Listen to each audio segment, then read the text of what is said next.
Welcome to Real Estate Investing Abundance, the show for busy, fulfilled professionals like you to learn how to develop financial independence built on solid, passive real estate investments. Now, here is your host, Dr. Alan Lomax.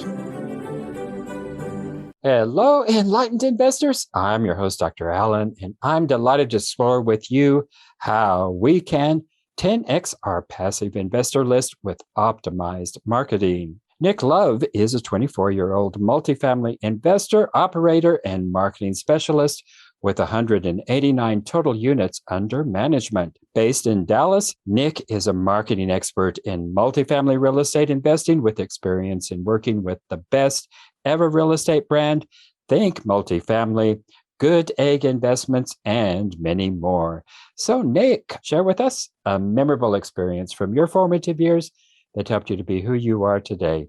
So thank you, Alan. I appreciate you having me on here. What comes to mind whenever you ask me that question was back in the younger days, I was a big tennis player. So I played tennis for a long time at a young age and growing up all the way through high school and even some inside of college. So I think that the sport of tennis and just learning day to day and practicing and failing and winning and kind of learning a lot of big aspects of life from playing that sport, I think has made a really big impact on how I go about things in life. See it as a match going through, or whenever I'm playing against an opponent, it is actually playing against an opponent and not just playing the game kind of thing. So I think that that's one of the big things that comes to my mind first, at least.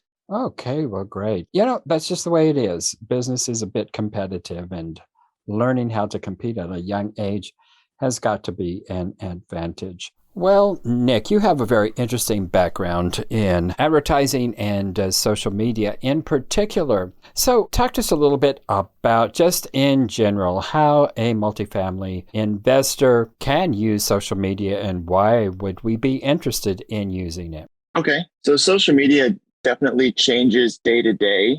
And I think that depending on where you are as far as inside of your business, you can use it to a different advantage each way.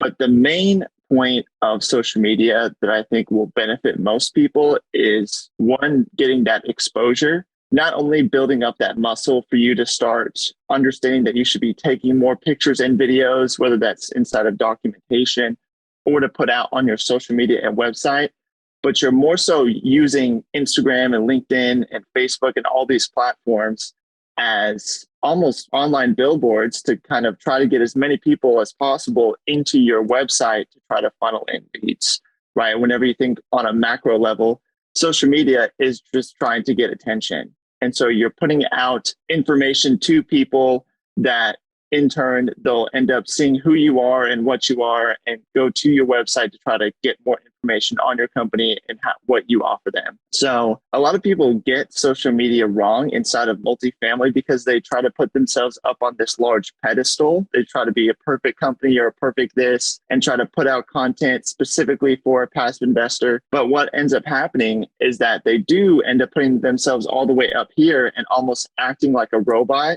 where they're just putting out like this type of content that has no emotion behind it or personality. And so you can't really differentiate from company to company because everybody's putting out the same content the same way kind of factor. So social media is really beneficial to you if you can shine your personality and what your company values through it. And that will ultimately kind of make you a better brand than most people and help you stand out in order to gain more exposure and more leads and things like that. So that's probably one of the main things that I can think about right now. Well, that all makes sense in theory to me. In practice, it has become extraordinarily challenging because, well, first of all, it takes a considerable amount of time. It seems like, oh, it's just push a button here.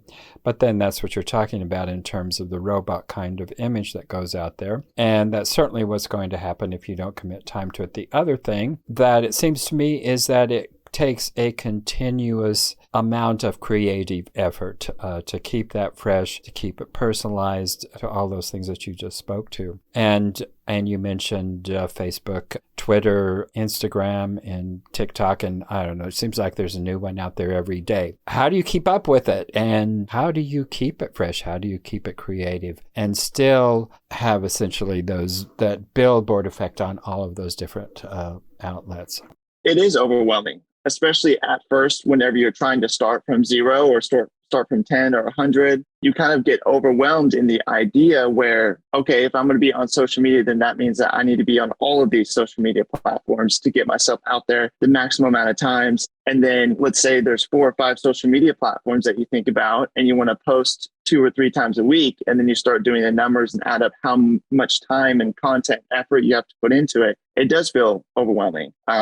And so the couple main things that I can think about that specifically is, instead of going down that route, you can still have your presence, but you should be focusing on 1 to 2 platforms. And I'm sure people get that information day in and day out all the time, that you should focus down inside of 1 or 2 platforms. And I think it's very true, and why you should understand which platforms are more beneficial for you right now. Because not only whenever you're building up these audiences are not that many people going to see it in the beginning, the content that you're creating right now, if you just work on 1 or 2 platforms and just try to pump out content and really understand what you want to put out there into the world, then by the time you start getting good at it, then you can now go and branch out to other platforms. And it doesn't even matter what you used to post about, because now you're this type of person or this type of content oriented thing. And then the second piece of advice that I could say is that instead of focusing on building up your following or trying to create the most creative content that you can, you should focus on building out your own social media system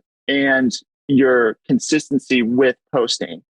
So even if it's twice a week and it's just you holding up a video to send something out there, it's better for you to kind of create this foundational system of, okay, hey, maybe I'll create content on a Tuesday and I'll post out on Thursday and Saturday.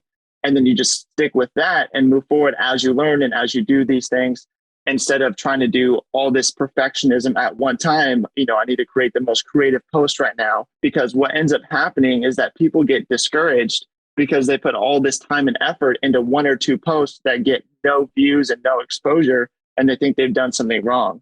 When in reality, it's just people starting out or not even doing it correctly because they don't have the knowledge, and they end up just thinking that they wasted their time and it doesn't work, when really it's that long-term thinking, and you can't expect too much starting out. So those are kind of the few thoughts that I have with that.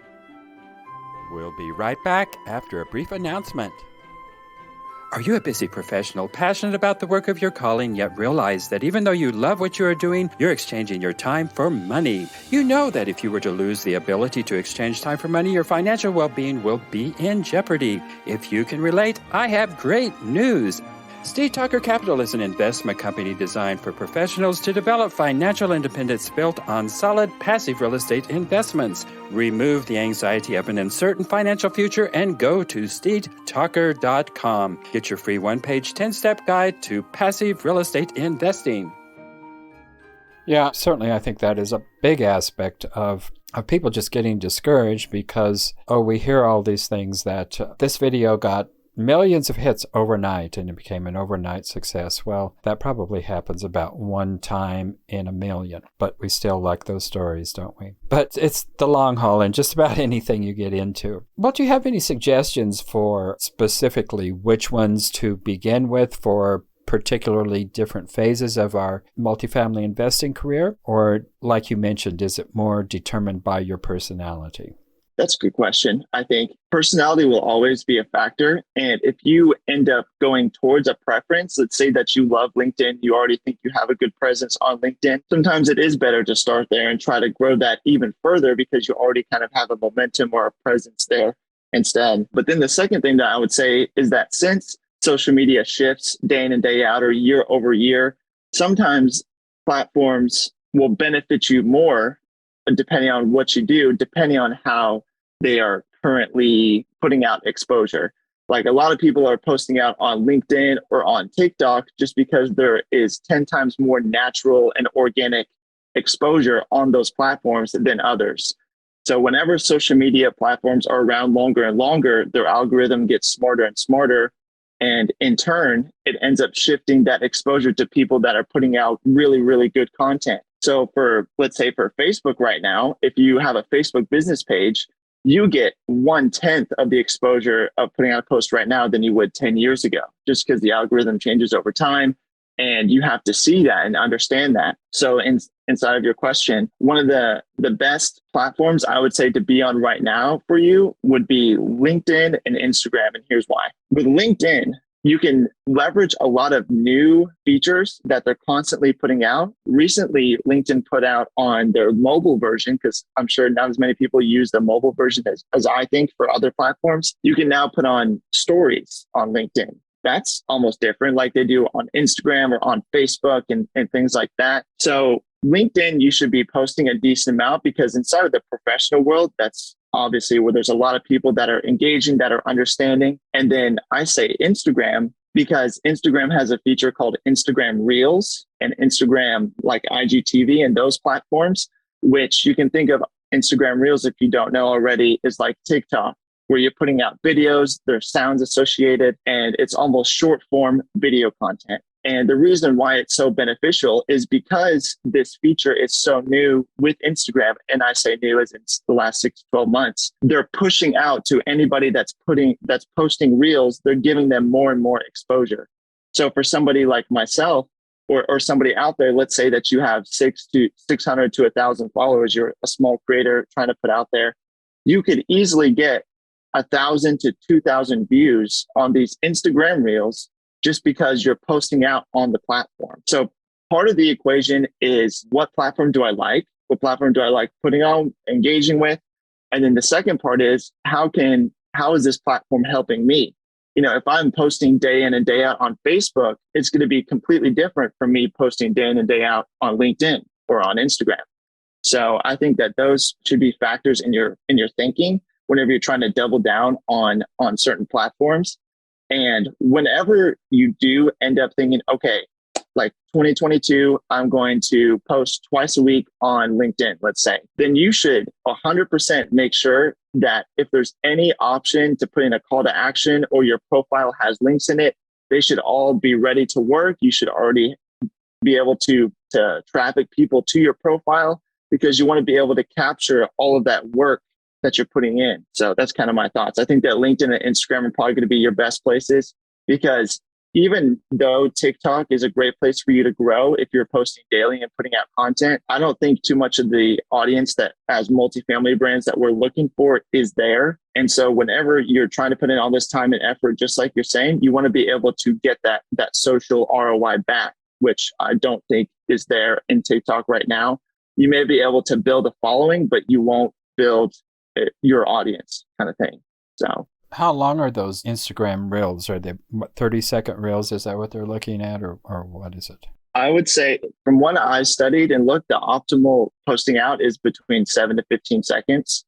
You can do longer than that, and it depends on what kind of content you're putting out. But if you're going to look more inside of Instagram Reels, that 7 to 15 seconds is best. And just absorb content. Just go through the platform, see what people are posting, see what's getting views. Because most of it, from what I've seen, is that people are creating content that's around the sounds that are associated inside of Instagram. And they're leveraging that to kind of bring back into the industry or into their profile, that kind of thing. So whenever you get down a system or understand how to use the platform, to make a 7 to 15 second Instagram reel will take you 15 to 20 minutes max, I think. Okay. Well, interesting. I'll have to look into that. I don't, I have an Instagram account, but I never, ever post to it. So you talk about this aspect of consistency over success, and that it is more important to be consistent than it is to be successful at posting. So first of all, explain to me what you mean by that and tell us why the consistency is important. Well, that's a huge, huge thing that you'll most likely hear day in and day out about social media, or even about multifamily investing in general. Because if you want to connect it back to multifamily, let's say, you'll have a much better success at acquiring more deals if you underwrite 10 times more deals a day, or you have a certain structure every day where you talk with the broker, you underwrite a deal, you submit an LOI, and you track those numbers, understand that, instead of once a week, you just put out an offer on a deal and then just wait for it, because then you're almost you're betting 100% of your time into one thing instead of the other.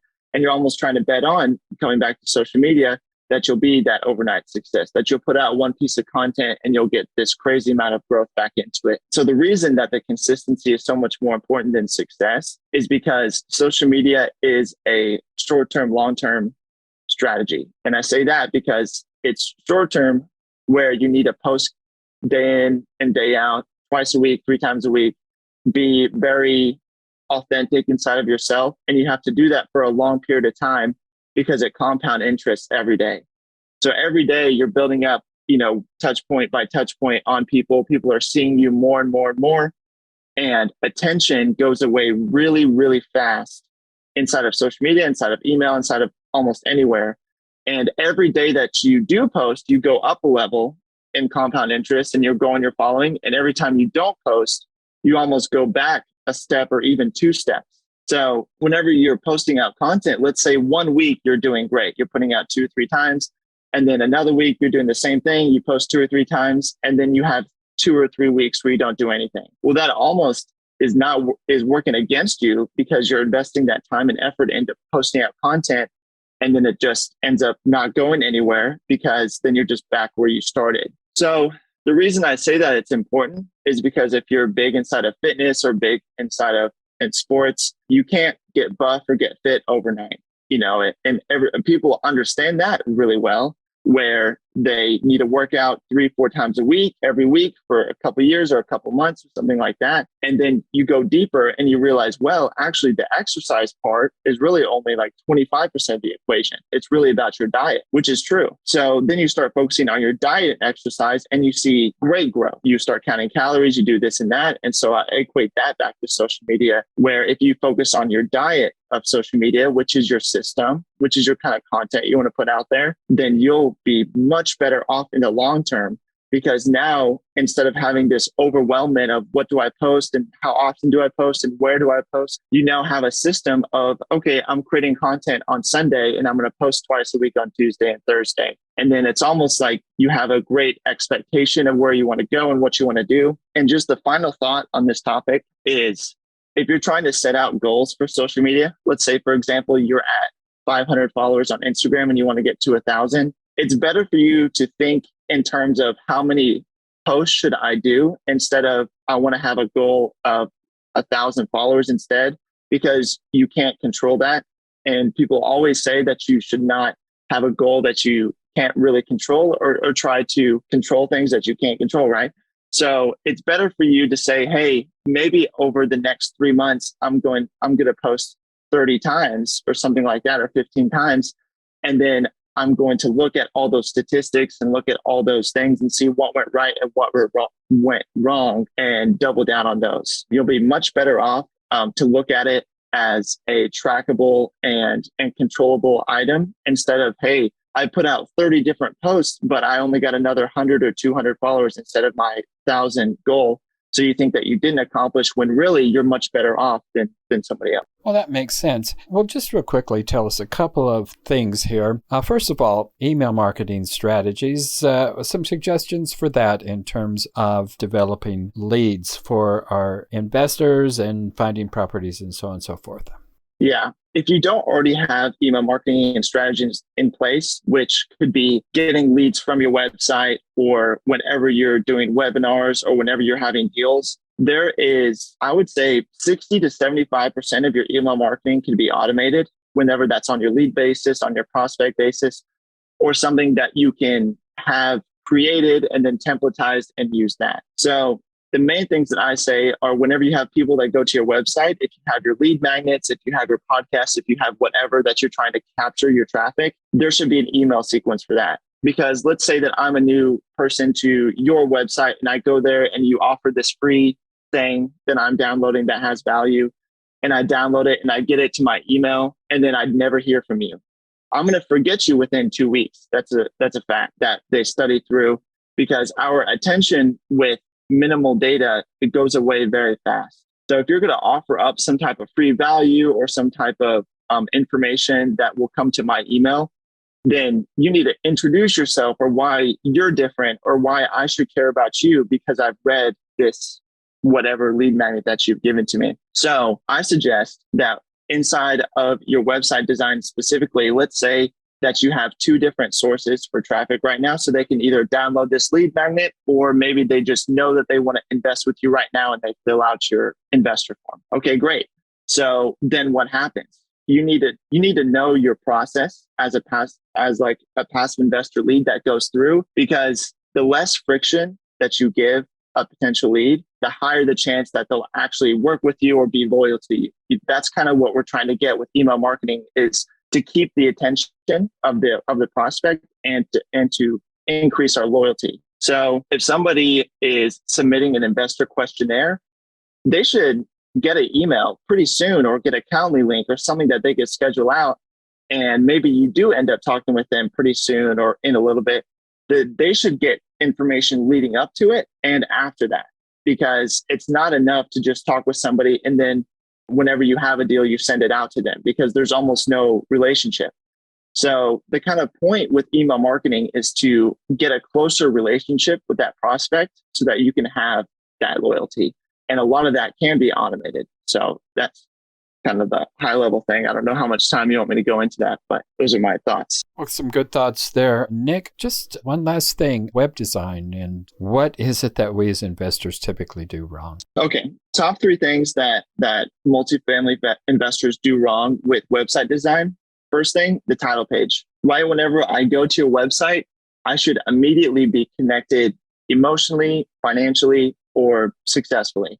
So if I go to somebody's page and it just says multifamily investment company or investing in Class B assets, everybody does that for one. Why is your brand different? Why do I care? If you go to websites like Cardone Capital, people that invest with Grant Cardone, but whenever you go to their website, it immediately says 15% IRR. You're talking about taxes and depreciation right there off the gate. Somebody's reading and they already know their benefit. So what I suggest inside of people's website is right there on that title page, tell them what their reward is, what their benefit is, or why you're different. Immediately right there, and they understand your brand at a high level right now, like what's important to you. Is the numbers important to you? Is creating better communities, which you do that from, all this construction and things. And then the second thing is that there should be more opportunities for prospects to submit their information. So you can have a lead magnet and you can have an investor questionnaire, but you can go much deeper than that.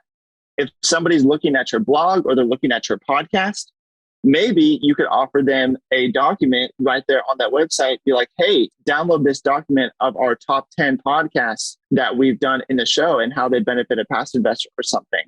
So give them more opportunities to submit their data, and you'll convert much more people that go to your website. I think that's the second thing. And then the third thing is consistency with your brand. It should be the coloring, the fonts, the sizing, the logos, everything should be consistent completely throughout your website. And whenever people are going through the title page to your about page, to your invest page, there should be an easy organization and it should be easy on your eyes. I should know exactly where to go for what I'm looking for. I should know how to get back. And every time I'm going to a new page, it should be branded exactly the same. It could have different visuals or different this and that, but I should be seeing a consistency inside of your fonts, inside of your images, or kind of whatever authenticity you want to go through your brand. And they'll be much more likely to trust you and you'll seem much more professional, because 50% of marketing is subconscious. It may not come through consciously, but whenever you have a different font or a weird sizing or something is messed up, they're going to subconsciously not trust you and not move forward just because it just doesn't look professional. So those are some of my main thoughts. Well, excellent thoughts there. Well, Nick, tell us how we can get in touch with you and what it is you have to offer. You can get in touch with me easily with my email, which is nick@hazelequity.com if you have any questions or something inside of marketing. And then I also just launched out this email value newsletter. Actually, it's called The Real Marketer, which I pretty much put out twice a week, information on marketing specifically inside of multifamily for people straight to their email. Not selling anything, just putting out value, kind of like this, just podcasting, but in an email form with a lot of different information that people can digest. And you can go to that by going to therealmarketers with an S.com. And that's probably the best ways to reach out to me. Well, excellent. Well, Nick, it has been wonderful having you today. Just love the information you have shared with us, and I know our viewers and listeners will benefit from contacting you. So thanks so much for being with us, Nick. It's been a pleasure. Absolutely. Thank you, Alan. I appreciate you having me on here. Thank you for tuning in to Real Estate Investing Abundance, brought to you by Steve Talker Capital, a company working for passionate professionals like you to develop financial independence built on solid, passive real estate investments. As part of our efforts to make the world a better place, Steve Talker Capital contributes to activities and organizations committed to better understand the equine. These endeavors attempt to enhance the human treatment of horses worldwide. Steve Talker Capital, working for a world where all creatures, great and small, flourish abundantly. For resources to develop your financial independence, connect with us at stevetalker.com.